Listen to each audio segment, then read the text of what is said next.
ঝরঝরে fried rice তৈরি করার জন্য কিন্তু বেশ কিছু টিপস আমি শেয়ার করেছি। তো আশা করছি আজকের এই রেসিপিটা আপনাদের কাছে ভালো লাগবে। তো ফ্রাইড রাইসটা তৈরি করার আগে প্রথমে আমি একটু রাইসটা রান্না করে নিচ্ছি। দিয়ে দিলাম এখানে 1 টেবিল স্পুনের মতো তেল। তেলটা দিলে আসলে ভাতটা রান্না করার পর সেটা অনেক বেশি ঝরঝরে হয়, অর্থাৎ একটার গায়ে আরেকটা লেগে থাকবে না। তো তেল দেওয়ার পর একটু মিশিয়ে নিয়ে কিছুক্ষণ জাল করে নিয়েছি। পানিতে যখন একটা বলক চলে আসবে সেই পর্যায়ে এখানে আমি আগে থেকে ধুয়ে রাখা 1 কাপ পোলাওয়ের চাল দিয়ে দিলাম।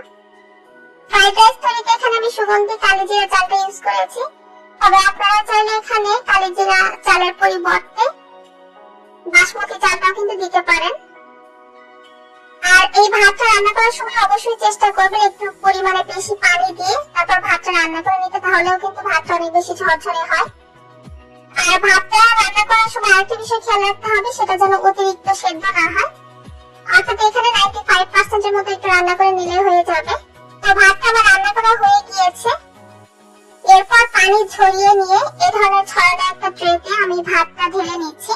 ভাতটা রান্না করার পর এই ধরনের একটা ছড়ানো ট্রেতে রাখার কারণে এর ভিতরে যে বাষ্পটা আছে সেটা বের হয়ে যাবে, এতে করে আর রাইসটা অতিরিক্ত সেদ্ধ হবে না। তো যাই হোক, প্রায় আধা ঘন্টার মতো এটা আমি ফ্যানের নিচে রেখেছিলাম। তো ভাতটা এই পর্যায়ে অনেকটা ঝরঝরে হয়ে এসেছে। তো এখন ফ্রাইড রাইসটা রান্না করার জন্য আমি চলে যাচ্ছি। একটা প্যানে দিয়ে দিলাম 1 চা চামচ তেল, তারপর এখানে 2টো ডিম ভেঙে নিচ্ছি।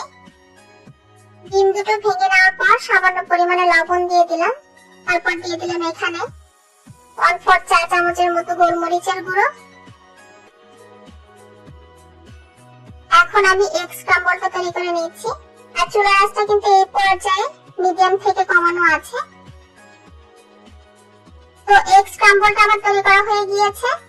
এটা একটা বাটিতে তুলে নিয়ে এটা আমি সাইডে রেখে দিচ্ছি। এরপর চলে যাচ্ছি ফ্রাইড রাইসটা রান্না করার জন্য। দিয়ে দিলাম 1 টেবিল চামচের মতো বাটার। বাটারের পরিবর্তে আপনারা চাইলে এখানে সরাসরি তেল দিয়েও কিন্তু ফ্রাইড রাইসটা রান্না করতে পারবেন, তবে বাটার দিলে এর টেস্ট এবং ফ্লেভারটা বেশি ভালো আসে।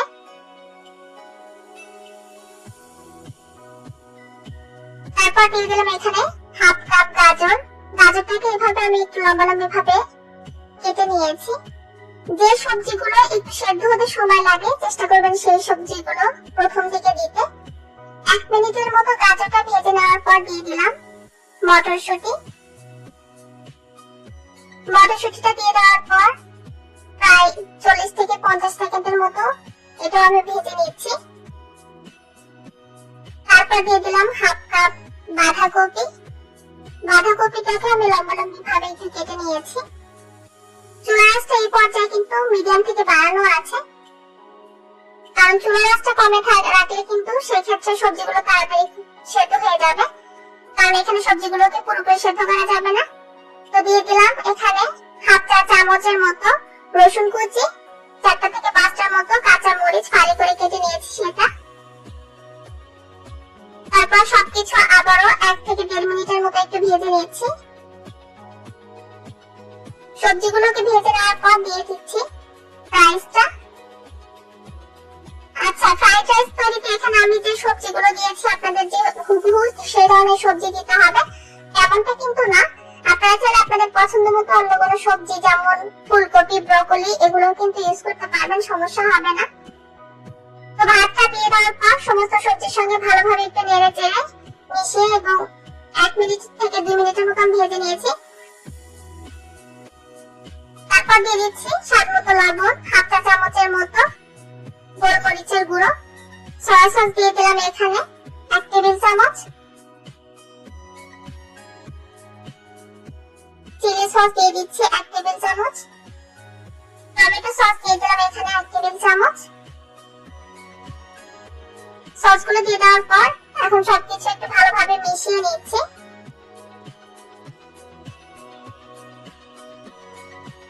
তারপর দিয়ে দিচ্ছি আগে থেকে যে ডিমটা আমরা তৈরি করে রেখেছিলাম সেটা।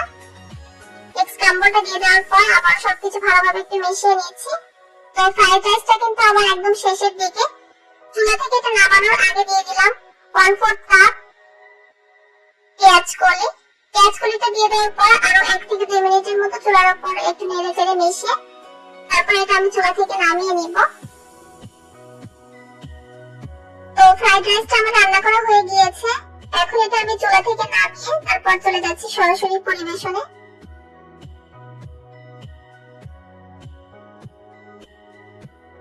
আর একটু লক্ষ্য করে দেখুন এখানে ফ্রাইড রাইসটা কিন্তু অনেকটা ঝরঝরে হয়েছে।